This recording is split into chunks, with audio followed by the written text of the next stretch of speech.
Pronto. Já ia esquecer de gravar, depois iam puxar minha orelha. Então, é, então Prabhupada está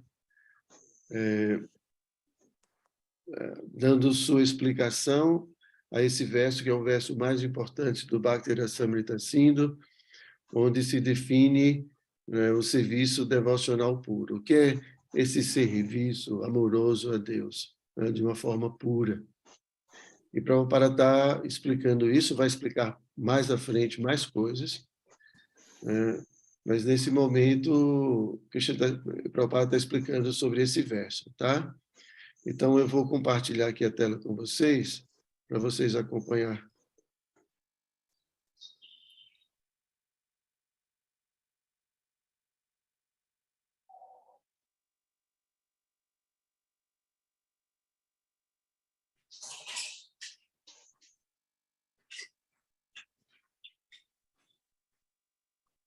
Ok? Então a gente parou nesse parágrafo. Este cultivo da consciência de Krishna não é material. Então, o Prabhupada estava falando, né, de como ocupar o nosso corpo, né, em atividades práticas, sob a orientação do mestre espiritual. Prabhupada também falou sobre o trabalho com a nossa mente, né, como ocupar a nossa mente também no serviço de Krishna. Então, ele tem falado sobre esses aspectos assim mais práticos, né? Porque na definição desse verso, a Rupa Goswami explica que a devoção pura não é simplesmente um estado imaginativo, mas é atividade prática, né? É uma atividade anukuliena Krishna nu shila não. Esse anushila não, shila não significa atividade prática, serviço prático, né? Então, só que esse serviço ele é direcionado para Krishna e de uma forma favorável, né, para agradar Krishna. Então, Prabhupada estava explicando, né, que é uma atividade prática, então a gente envolve, né, uma vez que nós, almas, estamos dentro desse corpo, então, para agir dentro desse mundo material, a gente vai precisar desse veículo, né, o corpo. Então, porque a alma ela é tão sutil que a alma não pode interagir com a matéria. Então, uma vez que nós estamos dentro do mundo material, nós vamos precisar de um veículo material para poder atuar dentro desse mundo material, assim, de uma forma objetiva, né? Prática. Então, por isso que a alma precisa ter domínio, né? Sobre as atividades corpóreas, as atividades mentais. Quando a gente não tem domínio sobre as atividades corpóreas e mentais, o que acontece é que a alma fica à mercê dos próprios impulsos criados pelo corpo e pela mente. Então, esse é o problema da alma, que a alma esquece quem ela é e ela começa a acreditar que é o corpo. Então, ela fica completamente à mercê, né, dos impulsos do corpo e da mente e da cultura material em que onde ela se desenvolve, né? Mas para que a alma possa realmente servir a Krishna puramente, ela vai ter que identificar toda essa ilusão a qual ela está envolvida, né? Se purificar dessa ilusão, né? Compreendendo que é uma alma, e também ela vai ter que ter controle, né? Sobre esses sentidos e sobre a mente, que são as nossas ferramentas de trabalho nesse mundo material, para que essas ferramentas não tomem lugar da própria alma, né? Então, o Prabhupada estava falando sobre isso, aí agora ele vai entrar no outro assunto. Então, este cultivo da consciência de Krishna não é material. De uma maneira, Prabhupada usa aqui a palavra cultivo, né? Prabhupada, ele enfatiza muito essa palavra cultivo, porque cultivo significa atividade prática, tá? Então, a consciência de Deus, ela exige atividades práticas, que a gente chama de sadhana, tá? Que é atividade de serviço, né? De uma forma prática. A gente vai ter que cultivar essa consciência. E esse cultivo, Prabhupada fala que não é uma coisa material. Por exemplo, lembrar de Krishna, como na meditação, isso é um cultivo de para nos tornarmos conscientes de Krishna. E esse lembrar de Krishna não é uma coisa material. Assim como cozinhar para Krishna, como varrer o templo, como, né, adorar a deidade, tudo isso é uma atividade espiritual. De uma maneira geral, o Senhor tem 3 energias, a saber, a energia externa, que é essa energia material, né? A energia interna, que é espiritual, e a energia marginal. Essa ciência, gente, acerca das Shaktis, né, ou potências ou energias, essa ciência ela é muito importante para compreendermos a nossa teologia, né? E compreender também a própria Suprema Personalidade de Deus. É muito importante a gente entender como Krishna, como Deus, ele atua, né? Como ele age, por meio de que ele age, né? E ele se manifesta e atua, né, em todas as suas esferas por meio dessas suas potências, dessas suas energias. Assim como, por exemplo, uma pessoa, vamos supor que tenha muito dinheiro, então o dinheiro é uma espécie de energia através da qual ela pode construir prédios, ela pode fazer muitas coisas, ela pode transformar essa energia, né, como estou explicando, a energia do dinheiro, em uma variedade muito grande de coisas, de empreendimentos. Então, também Deus, ele possui diferentes potências ou energias que, através das quais ele age, né, em diferentes esferas. Então, essa energia chamada energia externa, são muitos nomes, né? Em sânscrito chama-se Bahiranga, Bahiranga Shakti. Então, é uma energia através da qual Krishna manifesta esse mundo material. E tem a energia interna, que é chamada Bahiranga, Antaranga Shakti, né? Então, todo o reino espiritual ele é, vamos dizer assim, composto, né, dessa energia, né? E é a energia marginal, que é Tatastha Shakti, que somos nós, almas espirituais. Também, então, nós também somos energia de Deus. Tá? Quando a gente fala de energia, às vezes a gente pensa, né, na energia elétrica, que é uma espécie de energia, uma espécie de força que pode mover, né, muitas coisas, máquinas. Mas quando a gente fala de energia, né, as energias elas podem ter características, possuem características específicas. Então, existe energia de natureza espiritual, energia de natureza material. Né? Também um outro nome para energia é Prakriti. Então, existe a Aparaprakriti e Paraprakriti. Paraprakriti é energia espiritual, ou energia que tem consciência. Então, imagine uma energia que é consciente, que é viva, que somos nós, por exemplo. Né? O próprio mundo espiritual também é constituído de energia viva, né? Porque tudo é espiritual. E a Aparaprakriti é a energia material que não tem consciência, né? Então, eu estou explicando um pouquinho para vocês esse tema, mas é um tema muito importante para compreendermos como Deus está agindo, né? As entidades vivas, né, que somos nós, são chamadas de energia marginal. Então, aqui está falando da alma espiritual. Tá? É marginal, não no sentido de que a gente chama aqui de um marginal, né? Mas porque essa alma ela pode, né, estar sobre a margem da energia espiritual ou sobre a margem da energia material.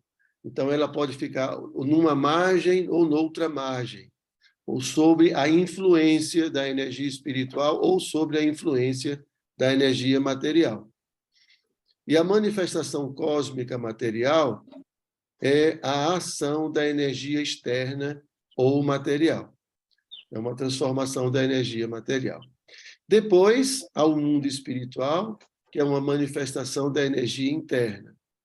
As entidades vivas, que são chamadas de energia marginal, executam atividades materiais quando agem sob a influência da energia externa inferior.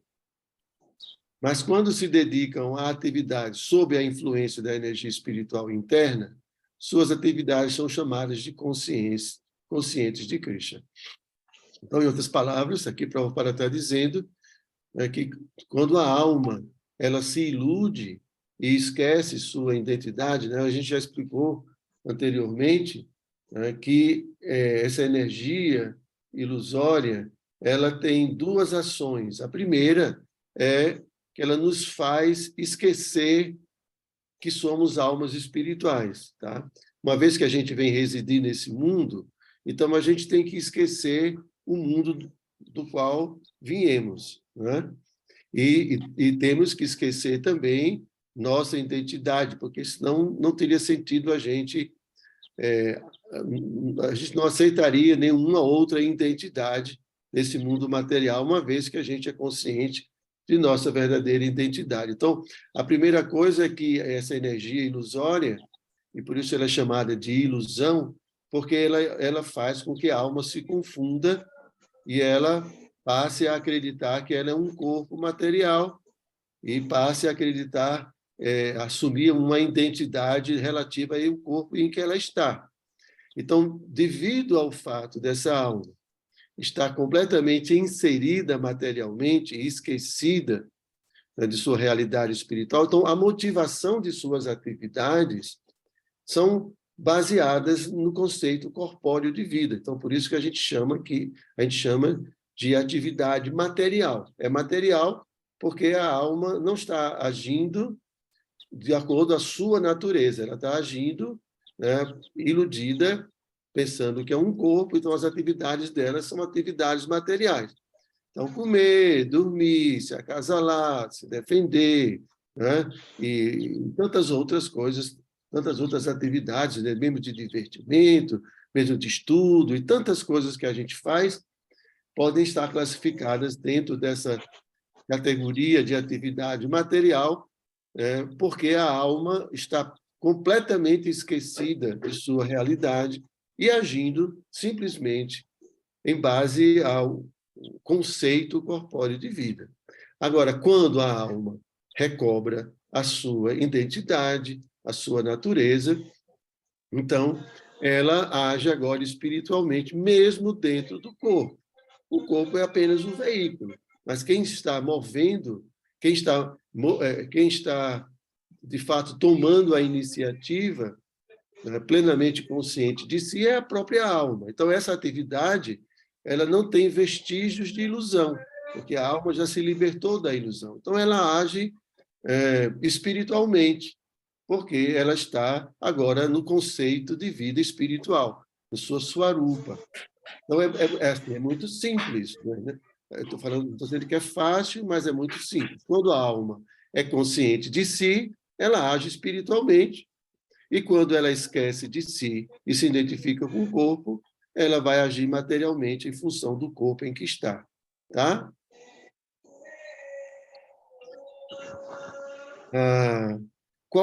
Quaisquer atividades executadas no serviço devocional ou em consciência de Krishna estão diretamente sob o controle da energia espiritual. Então, quando a gente se torna consciente, né, de Krishna, a atividade naturalmente é espiritual. Em outras palavras, a energia é uma espécie de força que pode ser espiritualizada tanto pela misericórdia do mestre espiritual autêntico, quanto pela misericórdia de Krishna. Tá? Então, no Chaitanya Charitamrita, Krishnadas Kaviraj, se vocês tiverem alguma pergunta, gente, vocês só levantar a mão aí, tá bom? Eu não estou conseguindo ver todos aqui, mas se por acaso eu não parar, vocês falam, porque aí eu ouço.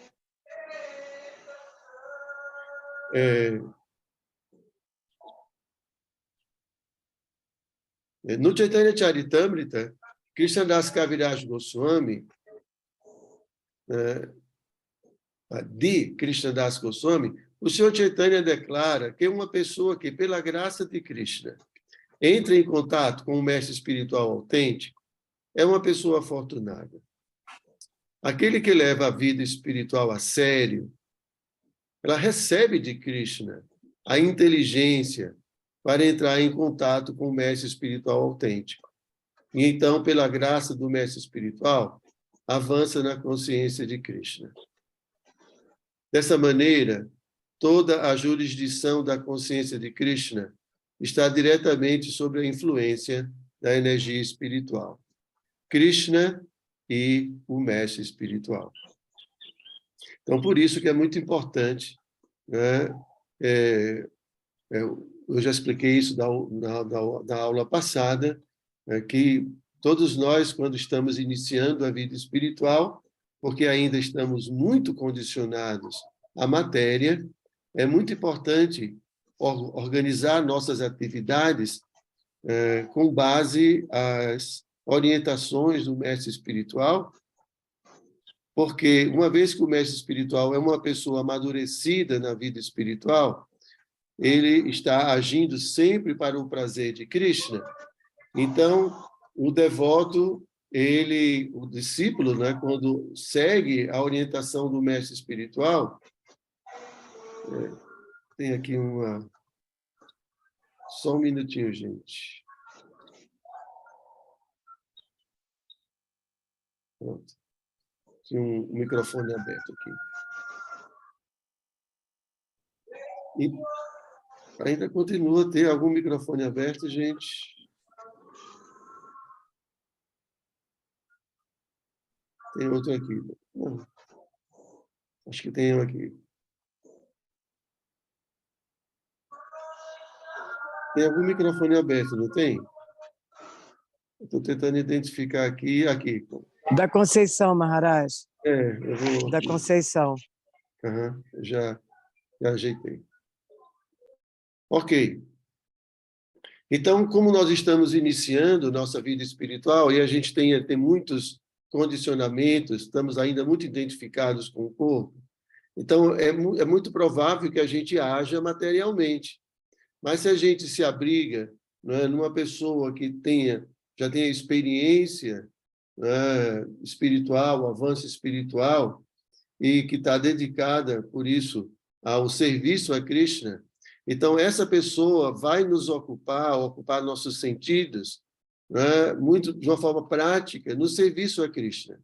Porque se a gente deixa que nós mesmos, que nossos sentidos e que nossa mente sejam ocupadas por nós mesmos, pode ser que isso não aconteça, que é o mais provável de a gente observar. Então, por isso que é muito importante seguir o mestre espiritual para que a gente tenha uma certa garantia de que o que eu estou fazendo não é uma atividade caprichosa, né? Não estou fazendo simplesmente por prestígio, por fama, por conquistar qualquer coisa material, mas eu estou fazendo e aceitando as austeridades e qualquer tipo de inconveniente, né, assim, dentro de algum serviço para o prazer de Krishna, né? Porque isso vem, vamos dizer assim, com um selo, né, da autorização do mestre espiritual. Então, por isso que é muito importante, a gente falou bastante sobre isso na aula passada, quem quiser pode ouvir novamente, ou pode ouvir a aula passada, em que a gente tratou bem desse tema, tá? Então, vamos para frente.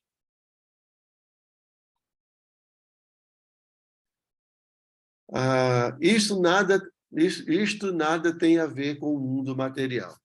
Quando falamos de Krishna, referimos-nos à suprema personalidade de Deus, juntamente com suas muitas expansões. Ele se expande por intermédio de suas partes integrantes plenárias, de suas partes integrantes diferenciadas e de suas diferentes energias. Então, aqui a gente pode ver, né, como a personalidade de Krishna ela é muito complexa de se entender. Né? Porque ele não, quando a gente fala que Deus é uma pessoa, que também é uma pessoa, né, em geral, quem ouve isso interpreta de uma forma muito equivocada, porque ela cai dentro do conceito de antropomorfismo, né? Ou o conceito de que de entender uma outra pessoa a partir da sua própria personalidade, das suas próprias experiências como pessoa. Então, a gente tende a tentar entender a personalidade de Deus como de acordo com o nosso entendimento do que é uma personalidade, nossa experiência de uma personalidade. Mas a personalidade de Krishna, ou a existência de Krishna, é muito complexa, porque ele não se resume a uma única identidade. Ele possui muitas identidades, ele possui a capacidade de se expandir em diferentes personalidades e assim poder atuar ao mesmo tempo em vários lugares e sob várias circunstâncias diferentes. Então, por isso que quando a gente fala de Krishna, a gente não está falando apenas daquele menino azulzinho que tem uma flauta, mas assim como também quando a gente fala do rei, a gente não está falando só de uma única pessoa. Quando a gente fala o rei, a gente envolve isso aí a rainha, envolve os súditos, envolve o castelo, envolve todo o seu reinado. Então, um rei não existe sozinho. Um rei existe com toda a sua parafernália e todo o seu séquito. Então, quando também a gente fala de Deus, de Krishna, a gente está falando de um ser muito complexo. Né?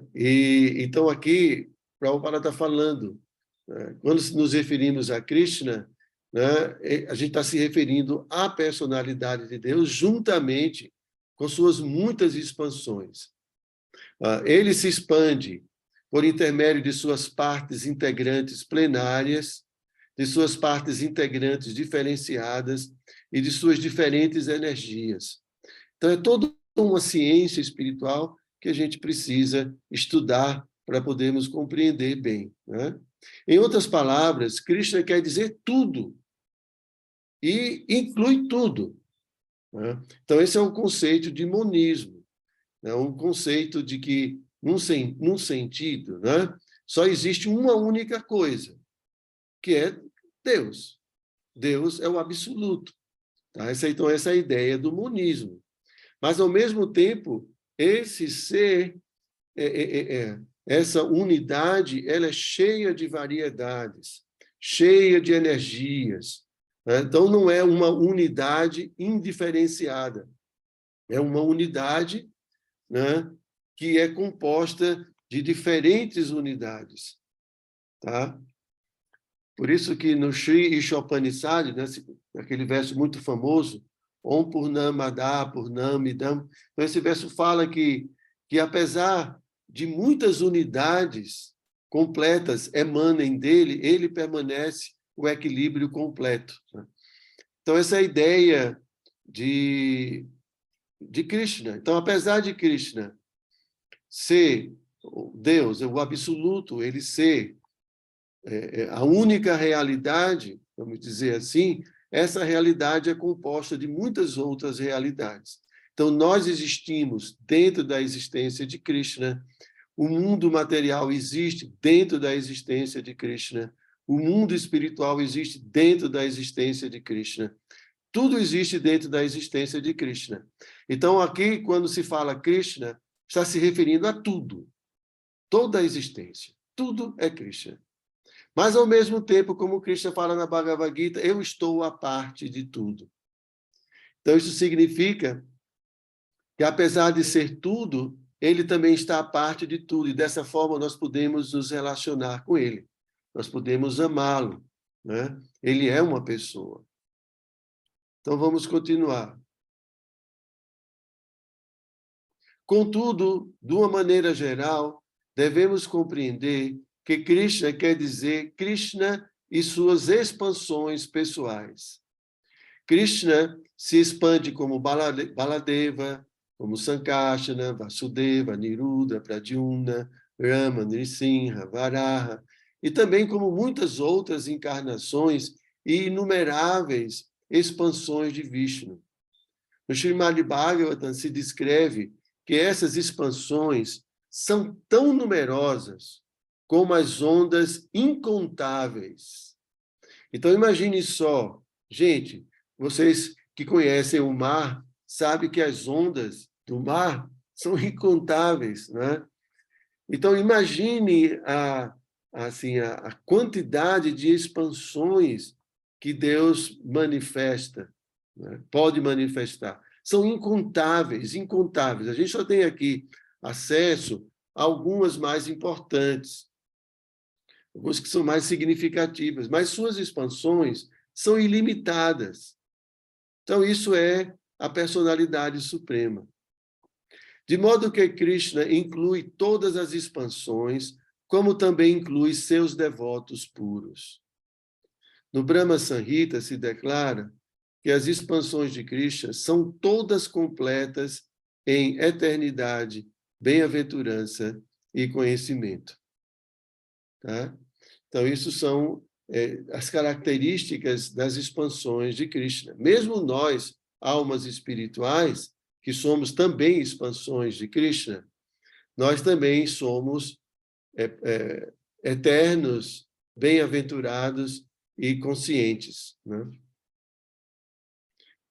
Então, continuando, serviço devocional significa executar atividades conscientes de Krishna, que sejam favoráveis ao prazer transcendental do Supremo Senhor Krishna. Quaisquer atividades que não sejam favoráveis ao favor transcendental do Senhor não podem ser aceitas como serviço devocional. Então, aqui Prabhupada retoma o verso original, né, onde ele fala, né, Anukulyena Krishna Nushila não. Então, essa parte do verso. Serviço devocional significa executar atividades práticas, né, conscientes de Krishna, né, quer dizer, para Krishna, que sejam favoráveis ao prazer transcendental do Supremo Krishna. A gente vai explicar mais tarde esse verso, tá, gente? Eu vou explicar com mais detalhes, estou só aqui na introdução. Quando eu terminar a introdução, eu vou dar uma explicação bem mais detalhada sobre esse verso. Mas essa parte específica do verso, ela diz respeito a o que há de mais importante, assim, em termos de informação. Esse verso ele tem duas categorias de, vamos dizer assim, de informação. Uma chamada secundária e outra chamada primária. Então, a informação mais importante, ou primária, tá? A gente chama de Swarupa Lakshana.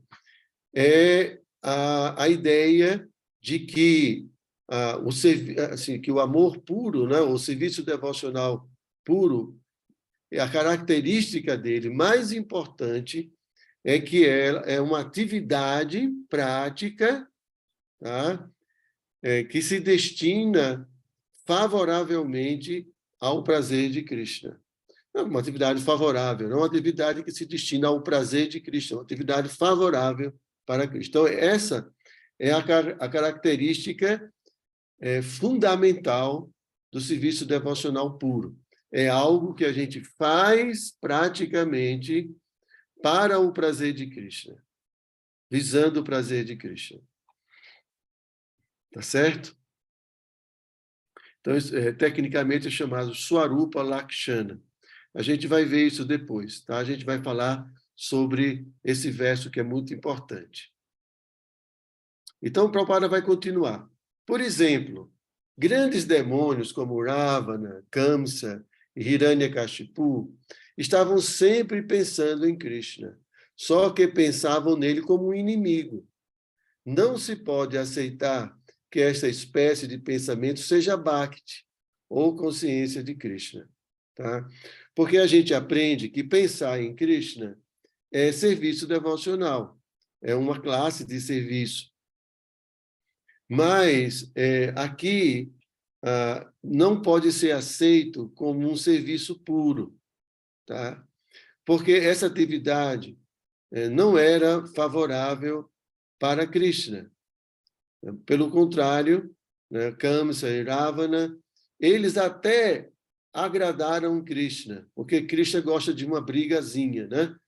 Krishna gosta também de desfrutar assim de um combate, né? Não estranhem isso, não, porque apesar de Krishna ser o ser mais amoroso que existe, ele também tem em sua própria natureza, não é? Assim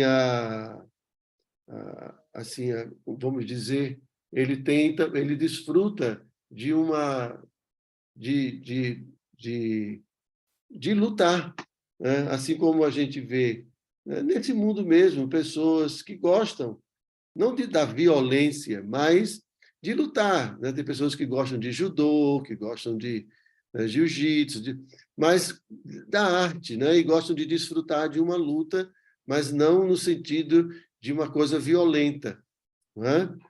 Então, Krishna também gosta disso. E, às vezes, né, Krishna desfruta, né, de lutar com essas personalidades que aqui, na verdade, né, tanto Ravana como Kamsa, eles não eram pessoas comuns, né? Mas, de qualquer maneira, apesar da atividade, né, deles não serem uma atividade favorável, eles até agradaram Krishna porque eles foram bons competidores, né?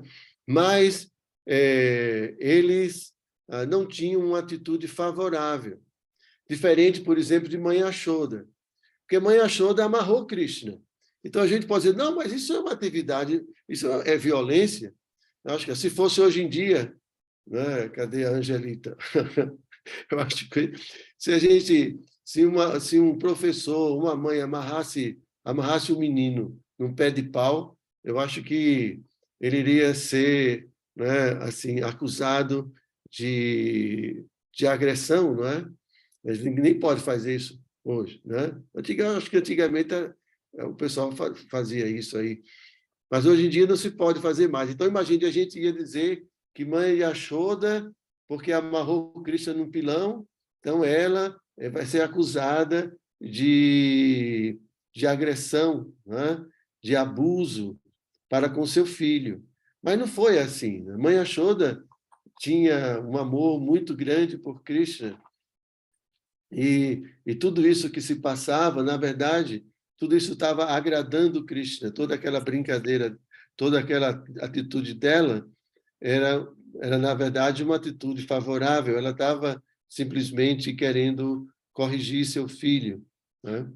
Então, assim, existem atividades que aparentemente pode ser violenta, mas no final das contas não tem a intenção desfavorável, né? E diferente daqui do caso de Kamsa e de Ravana, que tinham uma atitude violenta e desfavorável, tá? Podemos continuar? Vocês estão tão calados hoje, meu Deus do céu.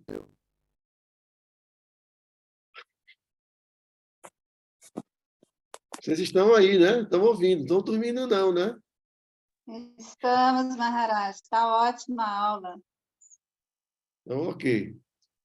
Às vezes, os impersonalistas compreendem mal o serviço devocional, de tal maneira que separam Krishna de sua parafernália e passatempos. Eu já expliquei isso para vocês. Krishna inclui tudo. O Bhagavad Gita, por exemplo, é falado no campo de batalha de Kurukshetra. E os impersonalistas dizem que, embora Krishna seja de interesse, o campo de batalha de Kurukshetra não é. Isso aqui é apenas um exemplo, tá?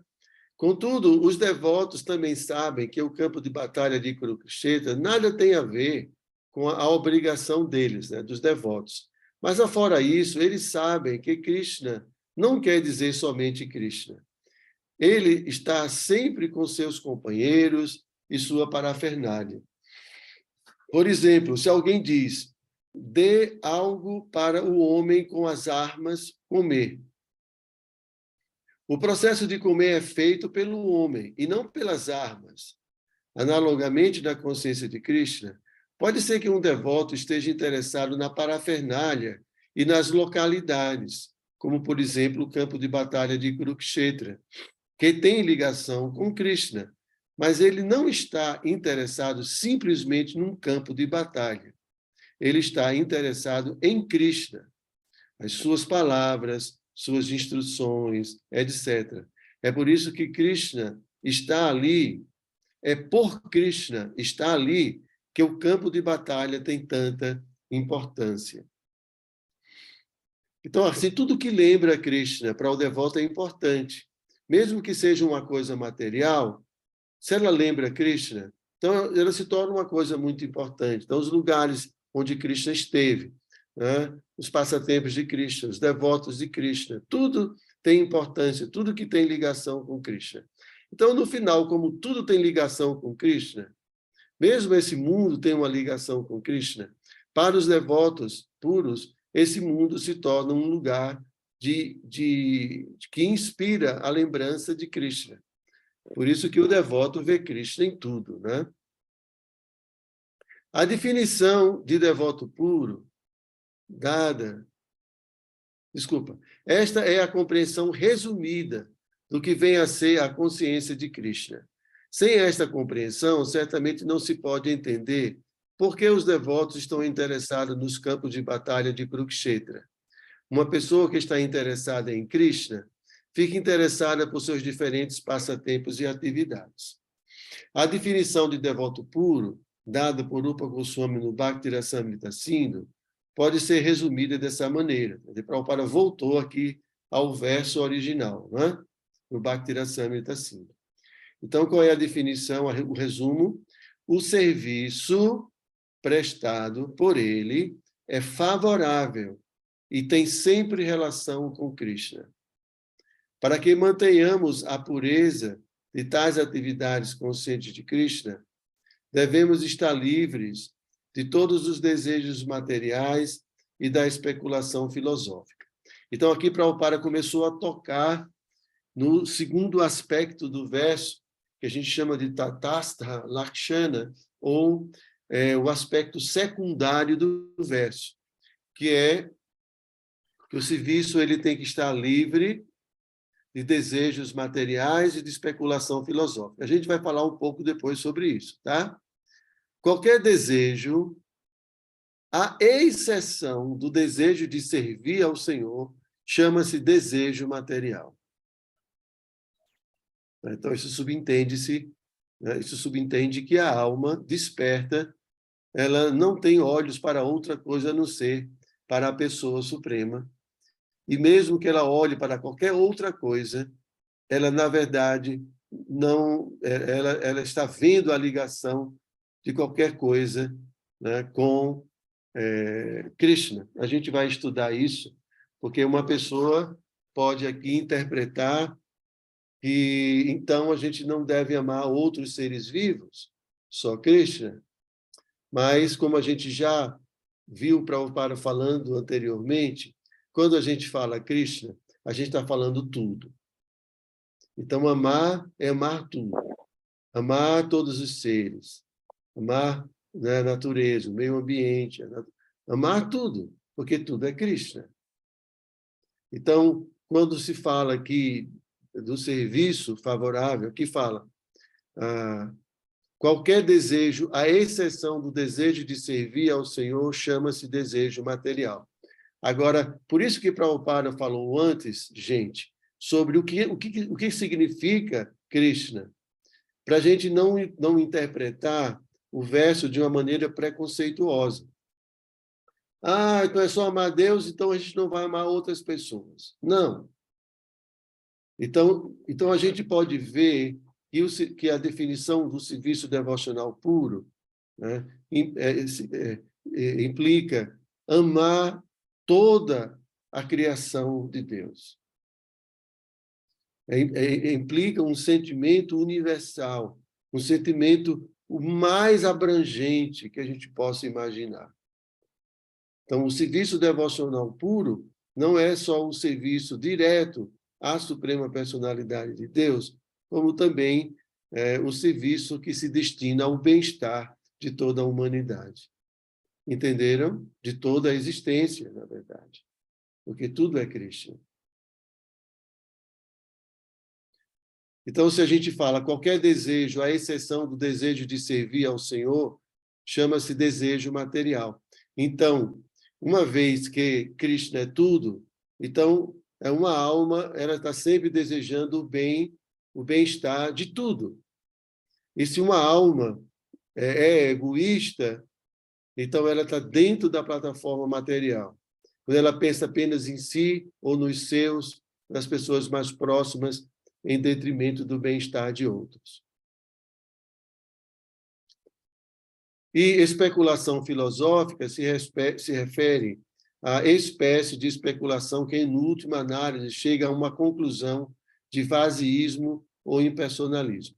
Então, gente, essa segunda parte, né, a parte secundária do verso, ela diz respeito a duas atitudes. Né? A primeira atitude é agir, né, como a gente fala, agir para o nosso gozo dos sentidos, né, ou atividades fruitivas.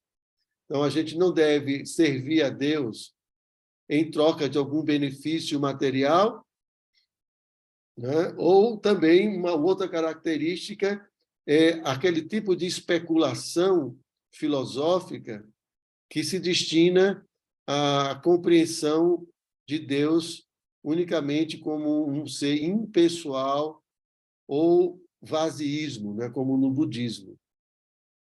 Aqui, quando fala de vazioísmo, Prabhupada se refere a nihilismo e vazioísmo, né? Então, é a ideia do impersonalismo e daí a ideia e a ideia de Shunyata, né? Shunyata é do budismo, né? Que é o vazioísmo. Então, tem muitas pessoas que especulam, né, dentro das teologias ou das filosofias, e esse tipo de especulação que leva a essa conclusão, né, de que Deus é apenas... que Deus, na verdade, não existe, né, porque no impersonalismo e também no vazioísmo, que é o budismo, não há personalidade de Deus. Na verdade, não há esse ser supremo, né? Então, é uma espécie de ateísmo. Então, continuando. Porque para essa pessoa consciente de Krishna, esta conclusão é inútil. Então, não tem sentido, né? Se você é um devoto, você não vai ficar especulando sobre essas coisas, porque se a gente é um devoto de Krishna. Então, o que a gente vai estudar, o que a gente vai fazer, é para que cada vez mais a gente possa compreender Krishna, compreender essa pessoa, como essa pessoa é incrível, como essa pessoa é bela, como essa pessoa é doce, como essa pessoa é amorosa. A gente precisa conhecer essa pessoa. Hoje, na aula de manhã, a gente falou bastante sobre isso, na aula do Bhagavatam. Então, gente, entendam, consciência de Cristo é conhecer Cristo. E a gente vai conhecer Cristo agora, né? Através das Escrituras, dos seus devotos. E a gente vai se aproximar praticamente de Krishna, né, através das práticas, do serviço, da meditação. Aí a gente se aproxima, né? E na medida que a gente vai se aproximando, a gente também vai conhecendo mais. Então, é um processo, a gente vai conhecendo mais, se aproxima mais, e se aproxima mais, conhece mais, e assim vai. O processo é esse. Entendam, a consciência de Krishna é isso, é conhecer Krishna, para poder amá-lo e servi-lo. E vocês aprenderam algo muito importante hoje. Krishna não é só Krishna. Krishna é tudo. Então, amar Krishna é amar tudo. Continuando. É só raramente que se pode chegar à conclusão de adorar Vasudeva Krishna por intermédio de especulação filosófica. Então, existe um processo chamado Jnana Kanda. Mas, normalmente, quem especula, né, tem a tendência a ter uma compreensão mais impersonalista. Então, a especulação filosófica se refere à espécie de especulação que, em última análise, chega a uma conclusão de vazioísmo ou impersonalismo. Bom, você já leu. Então, isso é afirmado no Bhagavad Gita. Por conseguinte, o fim último da especulação filosófica tem que ser Krishna, compreendendo-se que Krishna é tudo, a causa de todas as causas, e que, portanto, devemos nos render a Ele. Se chegamos a esse objetivo último, então o avanço filosófico é favorável. Mas se a conclusão da especulação filosófica é o vazioísmo ou impersonalismo, isso não é Bhakti. Então, a Prabhupada falou uma coisa aqui para a gente extremamente importante, eu já falei outras vezes isso. Né? Mas Krishna fala na Bhagavad Gita, né, que ele é o compilador dos Vedas. Né? Como é que é esse verso? Vedas cha savai aham eva vedyo vedanta krit vedavid eva chaham. Então, Krishna fala que ele é o que há de ser conhecido, ou que deve ser conhecido por meio do estudo dos Vedas. Então, todo o estudo da literatura védica se destina a conhecer Krishna. Isso que Krishna fala na Bhagavad Gita. E aqui, Prabhupada está se referindo a um outro verso, onde ele fala Janmanam, Janmanam ante, Gyanavam prapadyante. Ele fala, depois de muitos e muitos nascimentos, né? Gyanavam, uma pessoa que obtém conhecimento verdadeiro, Gyanavam, aquele que possui conhecimento, Gyanavam mam prapadyante. Essa pessoa se rende a mim, prapadyante. Né? Vasudeva sarvam iti. Né? Vasudeva é Krishna. Vasudeva sarvam iti. Sabendo que Vasudeva, entendendo que Vasudeva é tudo. Samahatma Sudulabha. Tal alma é muito rara de encontrar. Então, uma alma que chega a compreender verdadeiramente que Krishna é tudo, que Vasudeva é tudo. Então, essa alma é muito rara de ser encontrada.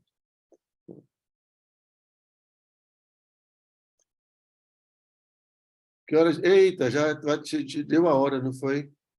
Bom, gente, falta só um pouquinho para me terminar aqui. Vamos terminar. Alguém tem alguma pergunta? Não. Vocês estão incríveis hoje, hein?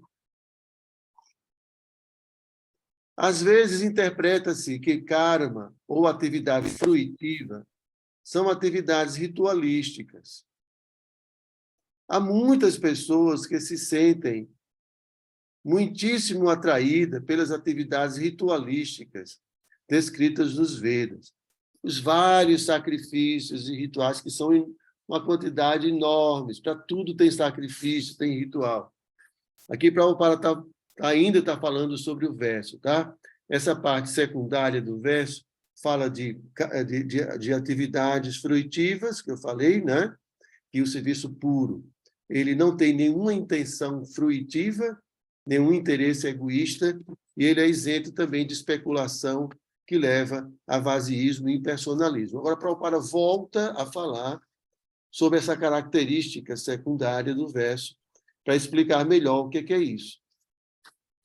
Interpreta-se karma ou atividades fruitivas como atividade... Bom, há muitas pessoas que se sentem atraídas por essas atividades, mas se nos sentimos simplesmente atraídos pelas atividades ritualísticas, sem compreender Krishna, nossas atividades são desfavoráveis para a consciência de Krishna. Na realidade, a consciência de Krishna pode... Olha aqui, olha o que Prabhupada vai dizer, gente, aqui. Na realidade, a consciência de Krishna pode basear-se simplesmente em ouvir, cantar, lembrar-se, etc. No Srimad Bhagavatam são descritos 9 processos diferentes, além dos quais tudo o que se faz é desfavorável para a consciência de Krishna. Assim, devemos sempre nos precaver contra as quedas. Então, vamos entender isso aqui, gente. Eu acho que eu já falei um pouquinho para vocês sobre isso. Então, veja, Prabhupada fala que, na realidade, a consciência de Krishna se baseia em simplesmente ouvir. Ouvir o quê? Ouvir sobre Krishna.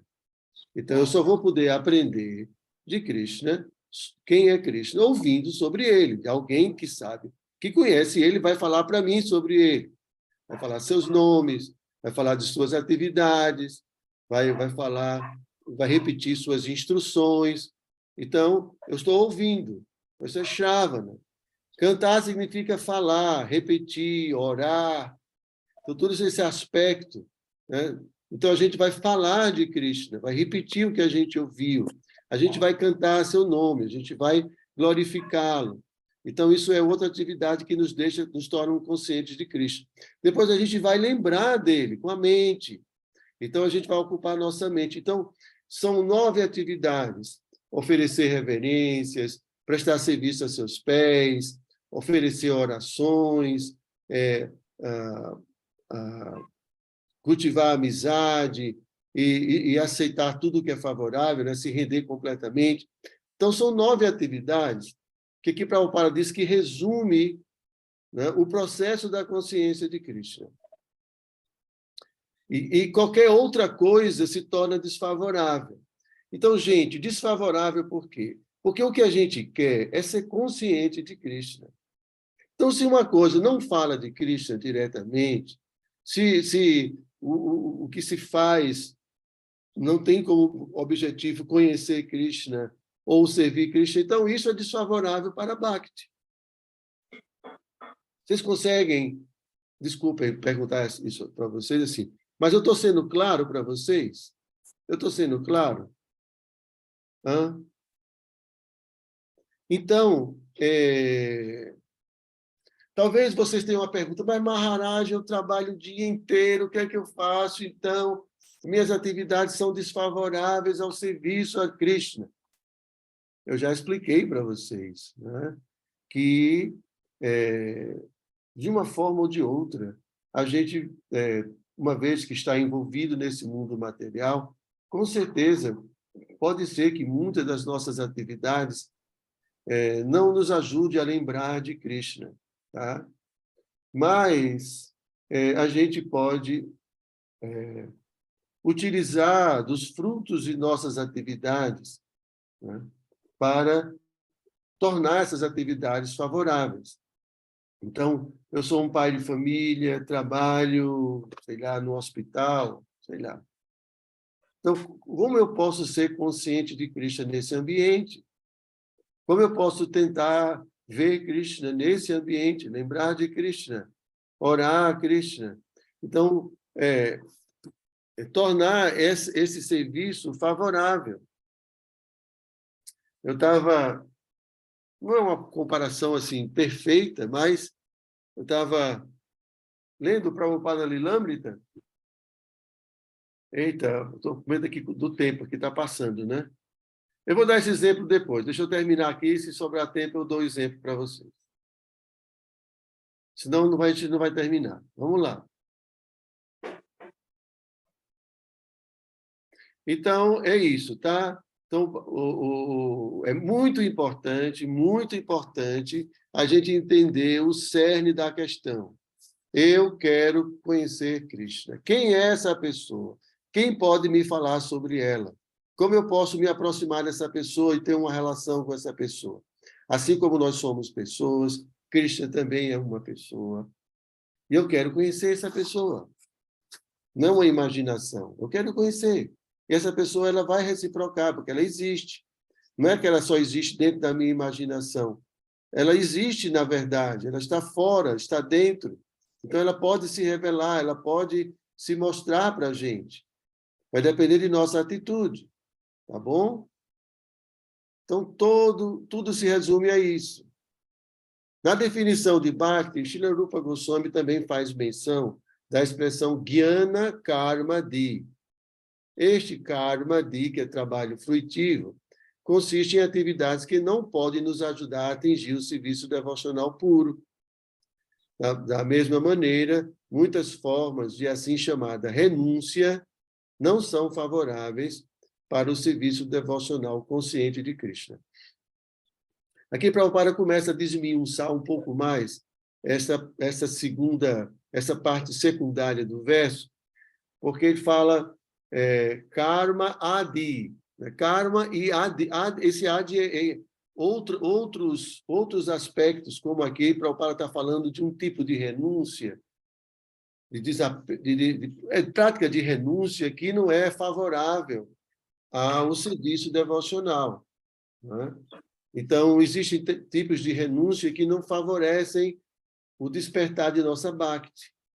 Então, mesmo existindo essas práticas na literatura védica, então não significa que a gente tem que seguir esse tipo de renúncia.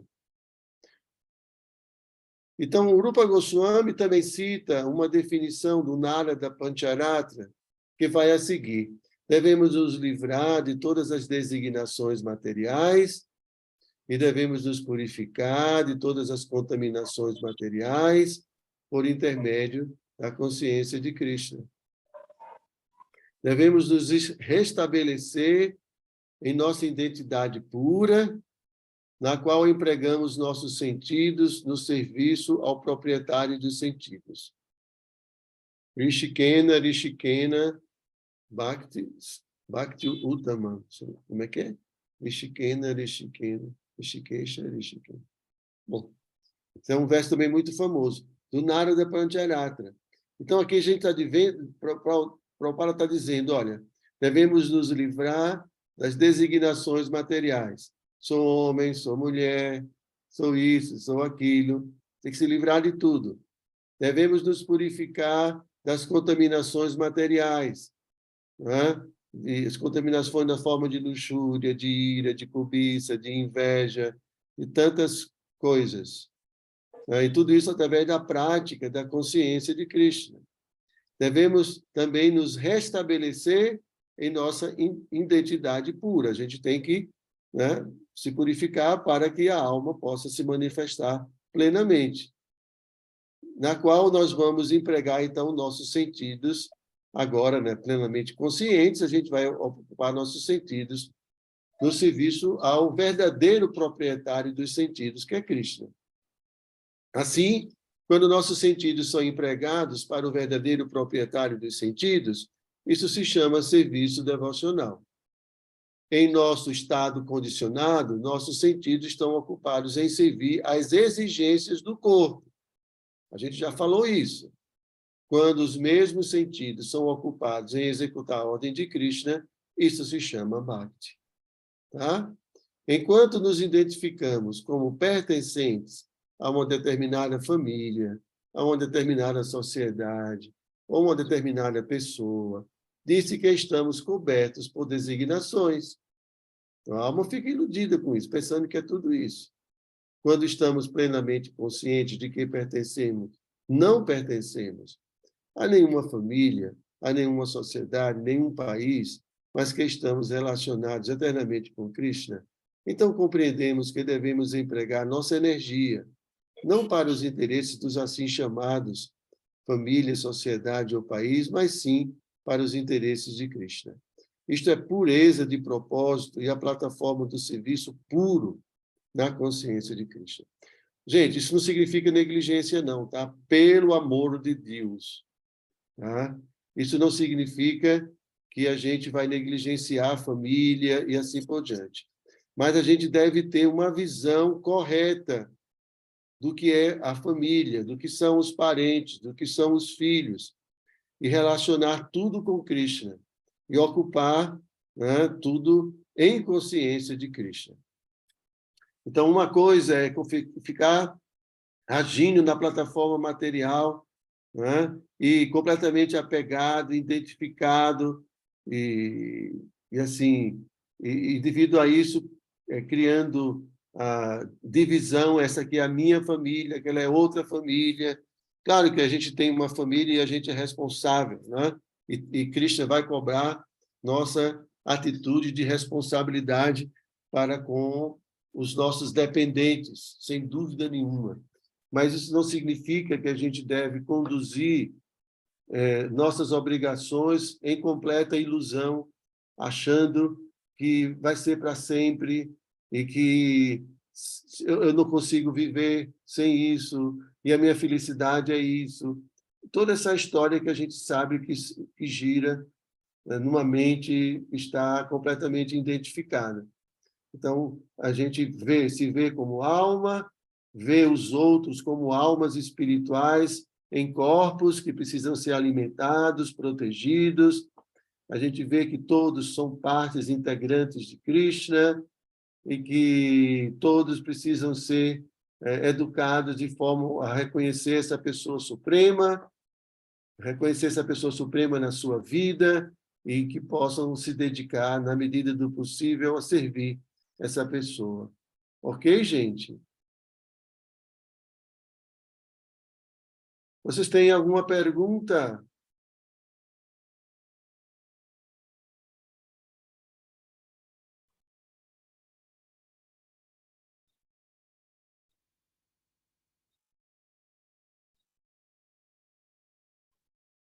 Ok, então, aqui deixa eu ver o que é que tem aqui no chat.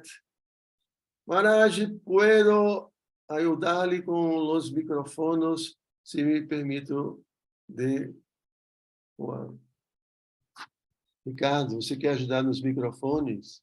Hare Krishna Maharaj, reverencias. Era porque escuchaba mucho ruido y si usted me daba permiso de coanfitrión, podía ayudarlo a silenciar los micrófonos abiertos. Tudo bem. Obrigado, Ricardo.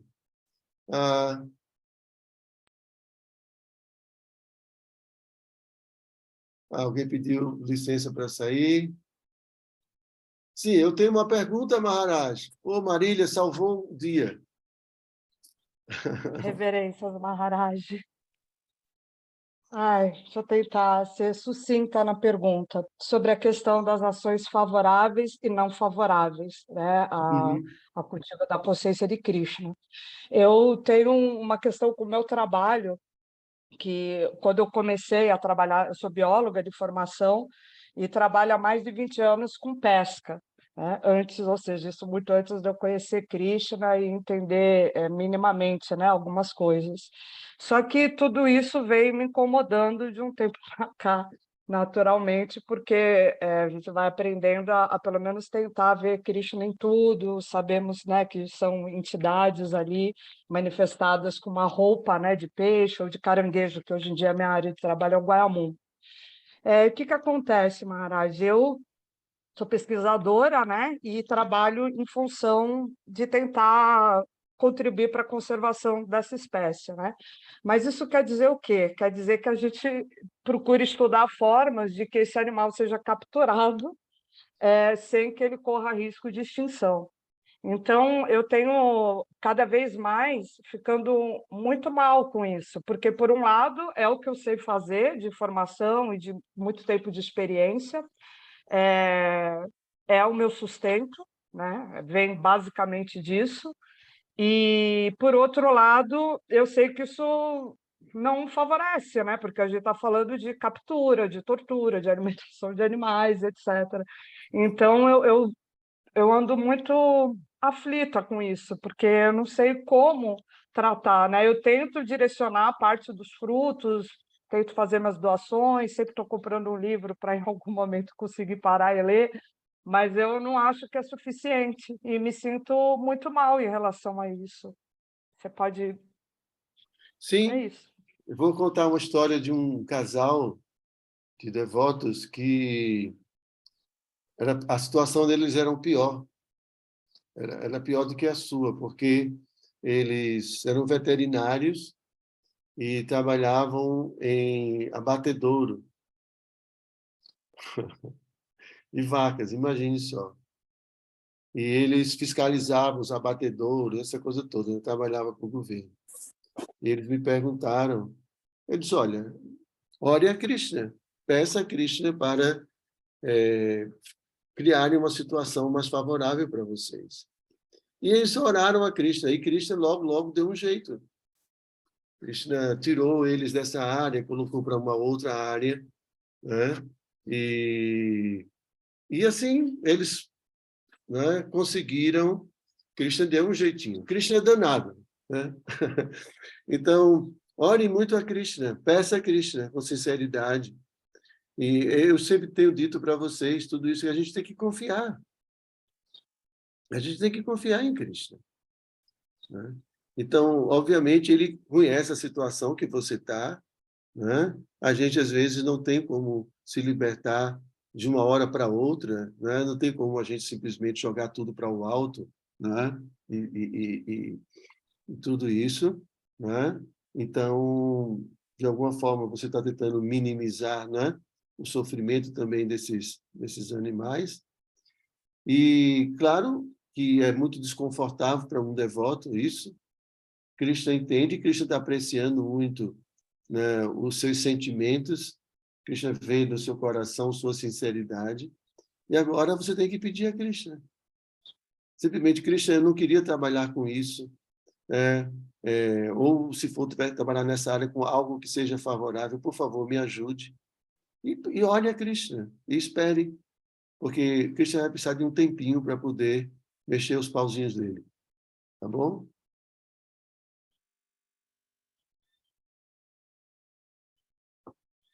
Alguém tem mais alguma pergunta? Eita, Marilene tem uma. Meu Deus do céu. As Marilene são as mais difíceis. Estou com vergonha de perguntar.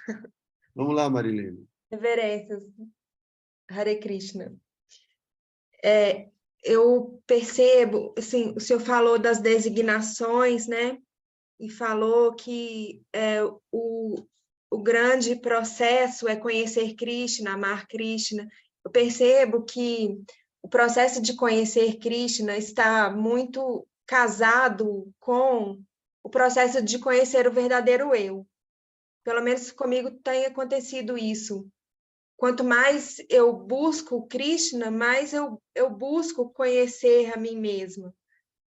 Então, o senhor falou que Krishna tem são muitas identidades numa só, e aí eu fico me perguntando também sobre essa questão da personalidade. Se a gente, como alma, também tem muitas personalidades que se manifestam a cada encarnação, ou se a gente é uma personalidade só, e como, por exemplo, se a gente faz um mapa astral, a gente tem acesso a características do falso ego, sabe? A personalidade, o que a gente chama de personalidade tem a ver com falso ego. E como saber qual é a nossa personalidade de verdade? Você fez não sei quantas perguntas aí, não foi só uma, não. Tem mais. Tudo bem. Então, vamos lá. Prabhupada fala que, na medida em que a gente vai progredindo, conhecendo Krishna, automaticamente também a gente vai se conhecendo. Não é um processo separado. Assim como quando o sol começa a despontar, ele vai iluminando tudo, não é? Então, conhecer Krishna significa se conhecer também. E se conhecer significa conhecer Krishna. As coisas não estão separadas. Tá? Então, tudo está muito interligado. Não tem como conhecer a alma separado de Krishna, porque a alma se destina a servir a Krishna. A alma é uma energia de Krishna, né? Então, como é que a gente pode se conhecer desconhecendo Deus? Então, esse conhecimento, dessa forma, seria um conhecimento muito limitado, né? Como a gente chama de Aham Brahmasmi, né? Eu sou espírito e pronto. Mas nós não somos apenas espírito, né? A gente é muito mais do que isso, né? Assim, somos uma pessoa e temos nossas atividades e tudo mais. Então, tecnicamente falando, quando o devoto ele entra na plataforma de Bhava, que é o primeiro estágio, né, os primeiros raios do sol, do amor puro, Então, o devoto, ele entra na plataforma de bondade pura, né? Então, nesse momento, essa potência que a gente tem de conhecimento, chamada Chit, ela é expandida. Ela é expandida, assim como também a Ladini Shakti. Então, quando chegar o momento certo, tá, de nosso desenvolvimento espiritual, nós vamos poder, pela misericórdia de Krishna, ter essa potência Chit Shakti expandida e vamos poder compreender quem somos verdadeiramente, tá? Então, isso faz parte do próprio processo. Claro que a gente pode aprender genericamente muitas coisas a nosso respeito, como almas espirituais, né? Que somos eternos, que temos essas características, essas qualidades, como almas espirituais, que existimos para servir a Krishna e tudo mais.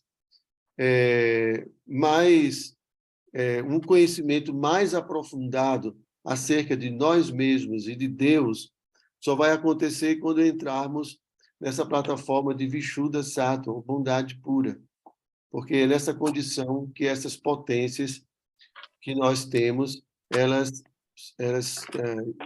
vão adquirir a potência,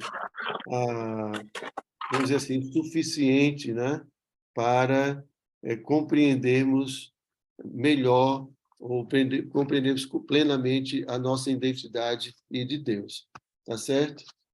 Então, a gente possui essas potências justamente para isso, né? A alma tem essa capacidade de cognição, de capacidade de conhecer, para poder se conhecer e conhecer Deus, né? Ter essa capacidade. Então, mas na condição em que nós estamos, toda essa capacidade da alma está voltada para as atividades materiais.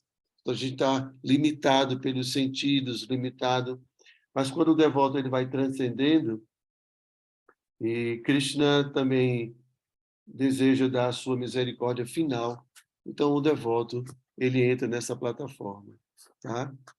Agora, com relação à sua outra pergunta, se nós almas temos muitas personalidades, um dia eu ouvi uma aula de Prabhupada em que ele diz que a alma ela pode assumir, mesmo no mundo espiritual, assumir formas diferentes para dar prazer a Krishna de formas diferentes. Então, apesar de termos nossa, vamos dizer assim, forma original, nós também podemos assumir outras formas. O devoto, por exemplo, pode desejar assumir a forma de uma flor para poder fazer parte da guirlanda de Krishna, né? Pode desejar, sei lá, ele simplesmente quer servir a Krishna. Então, é como se a alma pudesse assumir formas.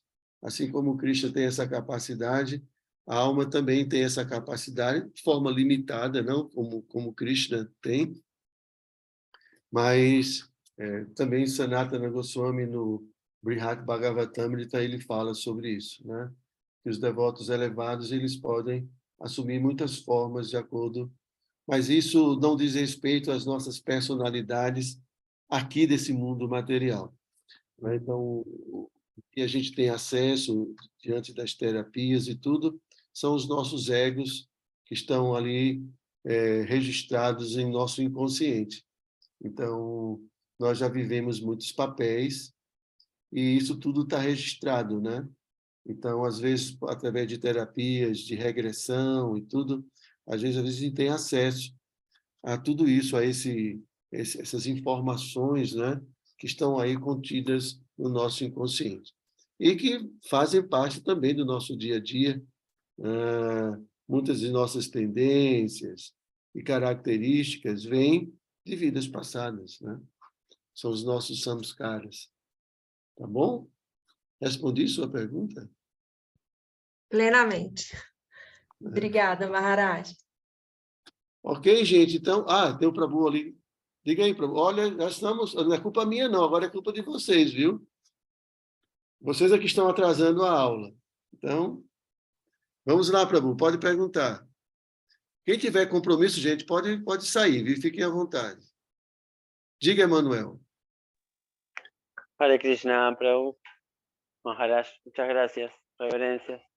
Quería preguntarle con respecto, espero poder hacerme entender, con respecto al conocimiento que tenemos de que Paramatma está en el corazón de todas las entidades vivientes, ¿cómo lidiar con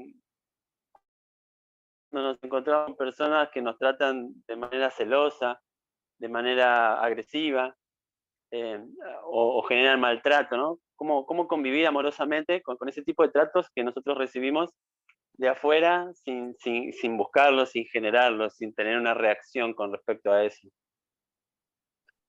Olha, existe uma atitude técnica e existe uma atitude natural, né?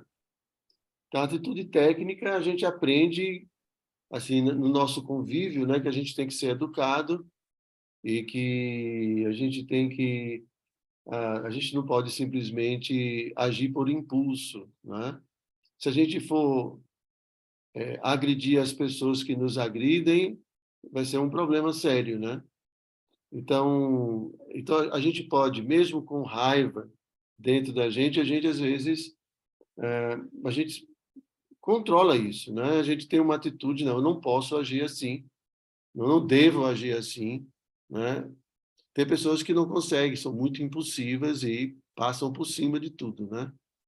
Então isso são registros, né, no nosso inconsciente. Isso são sanskaras, né? Isso são consequência de nossas experiências, tá? E a gente adquire um corpo com certas tendências que a gente vai precisar trabalhar. Agora, existe uma condição natural, que é quando a alma ela vai, de fato, superando todos esses anartas, pela sua própria evolução, por sua própria purificação, e aí ele não tem uma atitude técnica, mas é uma atitude natural de compaixão. Então, a agressividade do outro, em vez de gerar em você agressividade, gera compaixão, gera misericórdia, né? Entende? Mas por quê? Porque você tem uma compreensão profunda. Então, você não se deixa perturbar. Primeiro, porque você não está identificado com o seu corpo, com o seu ego falso. Então, uma pessoa, né, normalmente nos agride, por exemplo, se for verbalmente, então toca mais o nosso ego falso, né? E às vezes pode agredir fisicamente. Então, são vários tipos de agressão, né?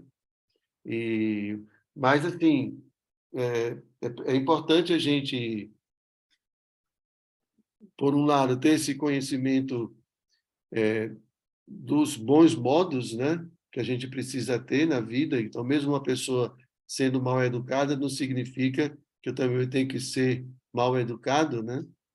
A gente não vai se trocar pelos outros, né? E existe essa atitude que já é mais difícil, que é essa atitude que é da conquista, né, da purificação da existência e da iluminação do próprio ser, que perdoa, que compreende a situação em que o outro está e não se deixa afetar. Ontem a gente estava lendo a história de Haridas Thakur. Algumas pessoas daqui estavam presentes, né? E Haridasa, ele foi agredido, né? E ele não se perturbou em nenhum momento. E, inclusive, os próprios agressores pediram que ele morresse, porque se ele não morresse, eles é que morreriam. E aí Haridas falou, tá certo, então eu vou morrer. Aí ele entrou num estado de transe muito profundo, que parecia que ele estava morto. Então eles levaram o corpo de Haridasa até o rei e falou, olha, ele morreu já. Aí enterra, não, vamos enterrar, não. Ele tem que ser jogado no rio. Aí ele foi jogado no Ganges, só que ele depois saiu do transe. Então, ele, apesar de tudo, ele não ficou com raiva de ninguém. Não se perturbou. Claro, ele é uma pessoa muito avançada, mas eu estou explicando para você que existem várias situações, né? E essa situação natural é a situação do próprio desenvolvimento espiritual, a própria maturidade espiritual. Ok? Bom, gente, então, muito obrigado pela presença de vocês. Hoje é domingo, temos visitantes aqui, eu tenho que dar um pouco de atenção, tá? Então, novamente, obrigado e até mais tarde. Cachorro. Tchau, então. Gratidão, gratidão. Haribol, reverencia. Obrigada, Maharaj. Gratidão, Maharaj.